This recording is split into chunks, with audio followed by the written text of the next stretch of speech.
اهلا بيكم. هنبدا ان شاء الله نبدا في شرح شابتر 1 من سلسله او من كورس الاي اس تي كي بي فاونديشن ليفل فيرجن 4. وهنلاقيه بادئ معانا شابتر 1 بسؤال بيقول لك وات از تيستنج. ايه هو التستنج؟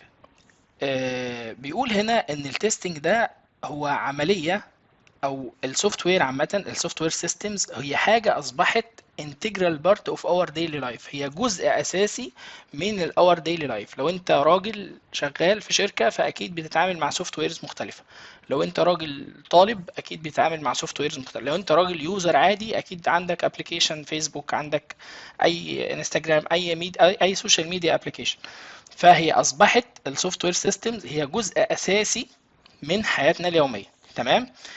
طيب، ما دام الحاجات دي او السوفت وير سيستمز دي جزء من حياتنا اليوميه، طيب افترضنا ان الحاجات دي ما اشتغلتش بشكل مظبوط، ده ممكن يؤدي لايه؟ يعني عندي مثلا ابلكيشن المفروض يؤدي وظيفه معينه ما ادهاش، ممكن يؤدي لايه؟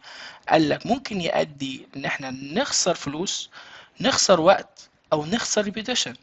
انا كنت قايل مثال قبل كده، وكالة ناسا للفضاء سنة 1999 طلعت مركبة فضاء علشان تعمل استكشافات على المريخ. مركبة الفضاء دي كان شغال عليها تو تيمز مختلفين. تيم منهم حسب باستخدام الباوند، حسب القيم باستخدام الباوند، وتيم تاني حسب القيم باستخدام الكيلوجرام. فكده اصبح في اختلاف ما بين القيم المحسوبة هنا وهنا. على الاقل في الفاينل ريزلت هنا مطلعة مثلا قيمة 3، هنا مطلعها 10، كل حاجة لها حسبتها، يعني كل حاجة لها مقياس. وما حصلش ما بين التو تيمز دولت حاجة اسمها انتجريشن تيستنج، جاي لك في الكلام فيه بعدين، بس انا بديك المثال عشان اوضح لك مدى الخساره اللي حصلت. تمام. لما ما حصلش انتجريشن سيستم انتجريشن سيستم، فدول ما عرفوش ان دي الحاجه محسوبه بوحده ايه، ودول ما عرفوش التيم التاني حاسب الشغل بوحده ايه. لما طلعت مركبة الفضاء النتيجة النهائية ان هي اتفجرت طبعا واتدمرت، ووكالة ناسا خسرت 125 مليون دولار سنة 1999، رقم ضخم يعني مش رقم قليل. ففي الحالة دي ايه اللي حصل؟ في سوفت وير اهوت احنا كنا شغالين عليه، وفي الاخر النتيجة ان ما كانش فيه تيستنج، خسرنا وقت وخسرنا فلوس ضخمة جدا. وكمان لو كان السوفت وير ده معمول من خلال منظمة تانية مثلا او كده، فهي خسرت سمعتها، خسرت سمعتها، الريبيتيشن بتاعتها. طيب، هل ممكن الموضوع يتخطى كده كمان؟ ممكن يتخطى. قال لك even extra cases in extra cases ممكن يحصل injury or death. يعني ممكن لو انت شغال في منظمة تبع الميديكال فيلد ممكن في ناس تموت اصلا.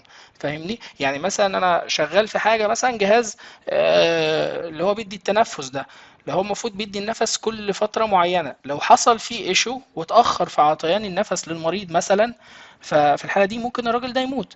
فلا، الموضوع بيتطور ان هو ممكن يحصل اصابات، عندنا ناس تموت. بلاش في الميديكال فيلد، لو طياره في الجو وحصل فيها ايشو ممكن تقع فالناس تموت برضو. فمن هنا جت اهميه الايه السوفت وير تيستنج. تمام.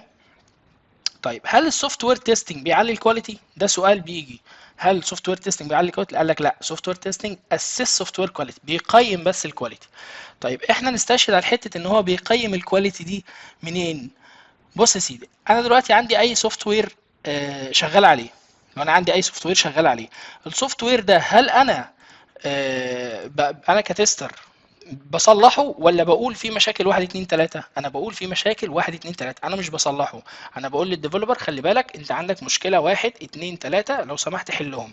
هل انا كده عليت الكواليتي ولا قيمتها؟ انا قيمتها، لان هو وارد ان الديفلوبر ده ما يحلش المشكله، فتفضل الكواليتي بتاعه السوفت وير ده على وضعها القائم، لا تزيد ولا تقل. يبقى احنا بنعمل ايه؟ بنعمل اسس للسوفت وير كواليتي اونلي. تمام. طيب، هو بيريديوس السوفت وير تيستنج، بيريديوس الريسك اوف سوفت وير فيلير ان اوبريشن. كمان التستنج بيقلل احتماليه فشل السوفت وير بتاعنا لما ينزل برودكشن ويروح عند الفاينل يوزر. انا بقلل احتماليه خطوره ان السوفت وير بتاعي ده يحصل له فشل او يبوظ او ما يحققش الوظيفه المطلوبه منه. طب ده ممكن برضو يجي لي سؤال فيه يقول لي طيب هل السوفت وير تيستنج بيمنع فشل بيمنع فشل السوفت وير لما ينزل اوبريشن او لما ينزل للفاينل يوزر؟ اقول له لا، احنا بنقلل الريسك. طب ليه ما بيمنعش؟ لان احنا استحاله، والكلام ده برضو جاي قدام لسه، نوصل لكل المشاكل الموجوده في سوفت وير واحد. احنا بس بنجيب اللي احنا نقدر نجيبه، لكن لا يزال السوفت وير غير خالي من المشاكل. في حاجات احنا ما بنبقاش برضو شايفينها يعني، فاحنا بنقلل ان هو يفشل لكن ما بنمنعش ان هو يفشل. تمام؟ عايزين نشوف بس الوقت. تمام. نيجي بعد كده، قال لك السوفت وير تيستنج is a set of activities to discover defect and evaluate the quality. هو عبارة عن activity من خلاله بنكتشف الديفكتس، بنطلع المشاكل او الباجز او الديفكتس، وبنعمل evaluate زي ما قلنا assess او evaluate. تمام؟ للايه؟ للكواليتي. طيب وبنعمل evaluate للكواليتي بتاعه الارتفاكتس. ايه هي الارتفاكتس بقى؟ سوفت وير ارتفاكتس. السوفت وير ارتفاكتس دي معناها السوفت وير اوبجكتس. السوفت وير يعني يعني الاجزاء بتاعت السوفت وير اللي انا شغال عليها، انا بعمل لها، بكتشف المشاكل اللي فيها وبعمل لها تقييم. طيب هل في ميس اندرستاندينج او سوء فهم للتستنج؟ في سوء فهم. قال لك في common misconception about التستنج. ايه بقى الcommon misconception او سوء الفهم اللي عندنا about التستنج؟ قال لك الناس معتقده ان التستنج هو عباره بس عن ايه؟ عباره بس عن execution، ان احنا بنعمل تنفيذ للتست كيسز، running the software and checking the result. ان انا بعمل run للسوفت وير ونشوف النتيجه يعني النتيجه as expected ولا not as expected. وده طبعا understand و misconception. السوفت وير تيستنج اكبر من كده. قال لك ان however software testing also including other activities and must be aligned with the software development life cycle. في حاجه اسمها software development life cycle. حلو.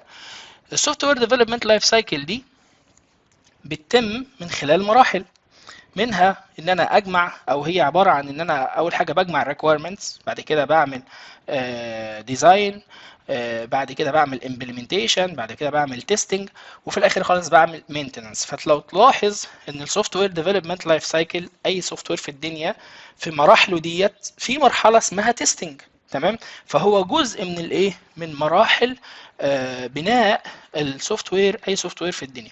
غير كمان ان السوفت وير تيستنج نفسها ال STLC سوفت وير تيستنج لايف سايكل، في لايف سايكل تانية داخل السوفت وير تيستنج نفسه، بيمر بمراحل خاصة بيه هو، ودي هنتطرق ليها ان شاء الله في الاجزاء اللي جايه. البارت ده محتاج توضيح وهياخد وقت اكتر شويه، فهنوقف لحد هنا ونشرح الجزء ده في الفيديو اللي جاي ان شاء الله.